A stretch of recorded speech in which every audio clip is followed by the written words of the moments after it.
Dhe lasivitaja është thjesht propaganda e cila do zgjasë deri në datën 11 maj.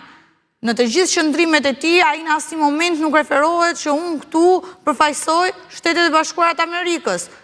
Ky individi sipas PD-s ka ardhur si bamirës për të kundërshtuar vendimin që e ka marrë administrata e shtetit vet dhe për të bërë fushat gratis për Partinë Demokratike dhe për të qenë imazh i kësaj fushate. Se po ta vësh re çfarë po shet PD-ja sot.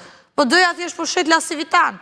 Dhe zoti Berisha, ka të dy po flasin, po pra pa diskutim, zoti Berisha është në hall edhe i duhet lasivitaja sepse shkatroi shtëpinë e vet dhe futi Partinë Demokratike, njerëzit që kanë kontribute i la jashtë dhe bëri shokat me listën, ndërkohë lasivitaja i duhet si produkt amerikan që ne këtu kemi faktorin ndërkombëtar. Nga ana tjetër thonë që nuk e ka Rama.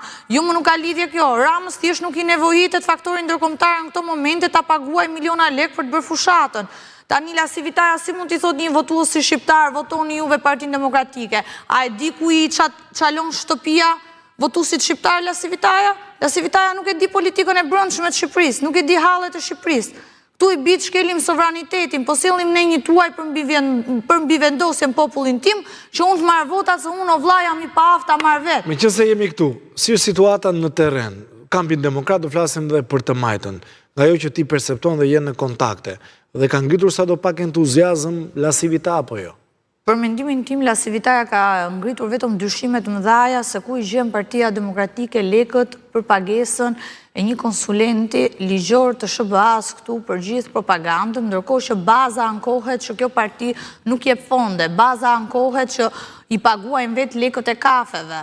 Dhe kjo gjë mua mbien kontradikt te vetë demokratët, kurse për partitë e tjera, me sa shoh, janë të angazhuara për dhënë një alternativ, një program të tyre.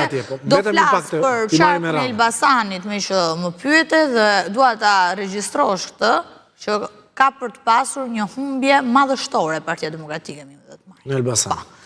Romeo, kam të njëjtën pyetje edhe për ty, fushata. Ti e larg, po si e perceptojnë shqiptarët e SBA-s fushatën në Shqipëri? Shumica më thonë më bëjnë pyetjen për këtë votojnë. Kjo është më ka ngjerur në mendje dhe kjo është pyetja kryesore që më thonë, për këtë votojnë. Pra për herë parë shqiptarët po e shohin, e dinë çfarë nuk duan, por nuk e dinë se çfarë duan. Pra nuk është afruar asnjë alternativë. Pra këto zgjedhje nuk do ofrojnë zgjedhje. Dhe kanë pasur një problem, realisht në lidhje me kanë dashur kohë më shumë, tani njerëzit janë në punë, kanë aktivitet, për të regjistruar. Nuk mund të shkohet më në votime me regjistrime të tilla. Duhet krijohet një regjistër elektronik, ku dhe shqiptarët duke votuar nga telefoni, kompjuteri i tyre, të ndjekin në mënyrë online se si ndryshojnë votimet. Pra me ato me një të mitat, pastaj të qindët, pastaj me përqindjet e plota e tjerë. Pra nuk ka nevojë të presim si kanë numëruar disa persona. Është sistemi i cili e vendos këtë dhe nuk ku jam determinat apo dyxherët të partive të cilët vendosin dhe bëjnë ato magjitë e tyre si lasivitaja me Berishën për dyshuar dhe për të dëmtuar votimin apo